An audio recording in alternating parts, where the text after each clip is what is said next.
paintings here?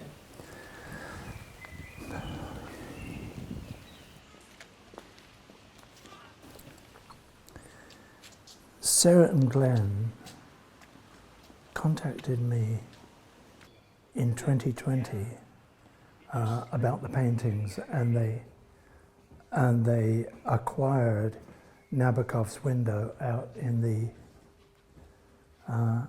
lobby there, and so we've sort of stayed in contact ever since.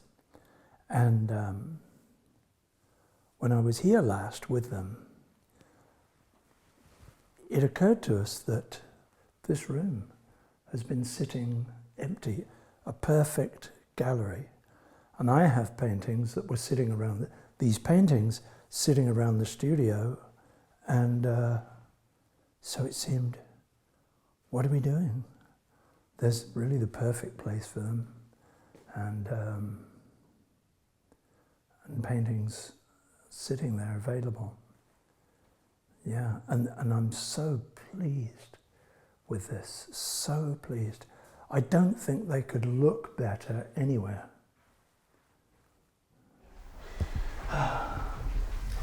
So,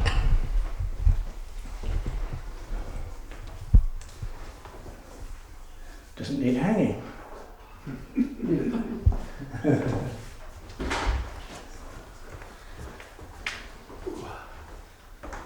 Wow. Look at this big and look. Yes. Look at the colour, the feel of the wall. Yes. Yes. And a lot of quietness around it. Yes. Just see what I've got. Even with it in that position, I'm just looking to see if I've got what I've got. I can never know what. So do you see that will do? Yes. Things. Exactly. It will. You can be right into that. Shall I hold that for you so you can stand back? Will. Oh no. You're okay. Yeah. You know, I think there's a bit of glare on that. You'll see what I mean, but we can maybe hold on. We can be crafty with Take it off. Yeah, we can be crafty. Yeah, there it is. If we bring the light in, That's from far left. Because it's purely visual, I don't so much make a story as I kind of load it with intuition. And all I saw, and it's really like that, I sort of see glimpses of things that I think it has a feeling almost of a ceremony to it. It's like a ritual kind of feeling. So this, I really liked the idea of, first of all, an old chipped enamel plate. So it's very raw, very, in a way, European and aged and timeless, of course. And then I wanted the model to dip her cheek into it.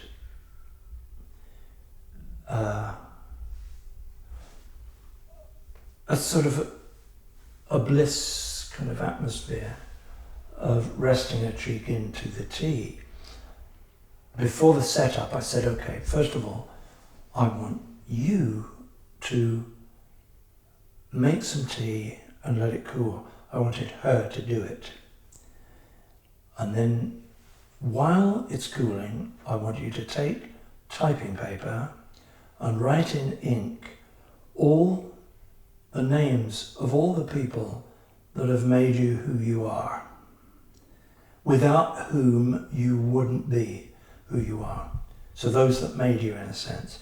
And this is not just parents or mentors, it's people you've read. So, there's Jung and Kafka and, all kinds of people came into that category.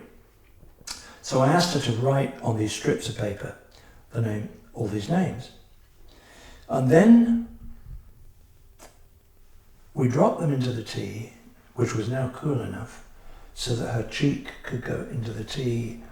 And there they were, drowning, with the ink beginning to dissolve and separate and float out.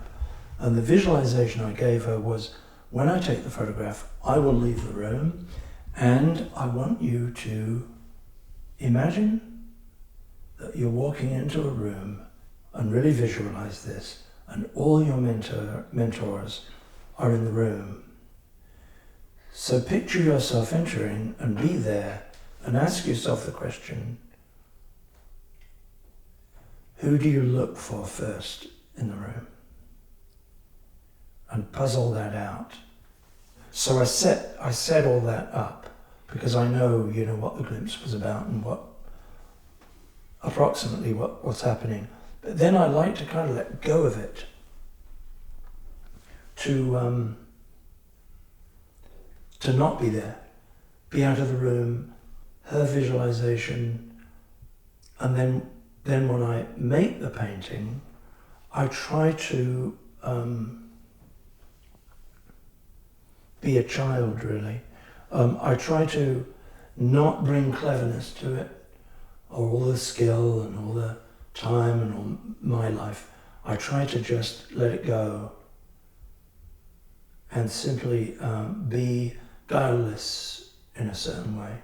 Just try my best to do the job. And that kind of level of accuracy to the things that were there, all it is that I want them to bring their own life and atmosphere and presence and personality of the place, So I want all that information there. I find my way to a painting by writing excessively writing. And the reason is, and I'd rather do that than draw, because a drawing can't communicate what a painting will become. You'd have to paint the painting to really communicate what the painting was to become. And that would take too long. And it's also not quick enough, not flexible enough. It doesn't move around and change and go through all the changes that are necessary for it to become something. But writing can, because it's unbelievably subtle, and it can tweak meaning and subtleties of meaning in a second. You can cross it out, change the word, change the vocabulary, and here you have a whole different place and atmosphere. So you can grow a painting with words much more quickly and more easily. And I've written all my life, wrote a novel when I was in my early 20s, but wasn't good enough. So I just continued to write as an amateur, but of course amat means love, wrote out of love rather than as a career. And now, when probably my painting career reached its peak, as far as I know, who knows, but into good enough collections, I'm turning away from it.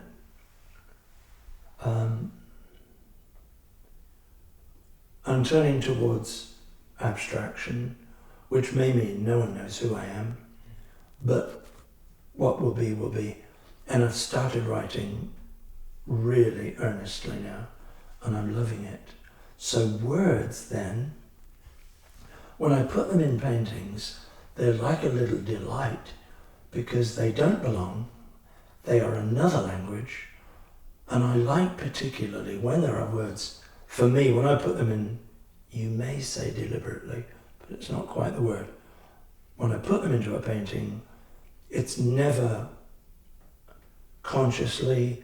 I always like to put them in from the subconscious. So I'll read something that really speaks to me, I'll play the recording back, I'll write with my non-dominant hand, often not looking at the painting but writing, and I'll only write the word that comes up when that word ends, whatever word happens next. It's called insegnanti, Italian for teacher,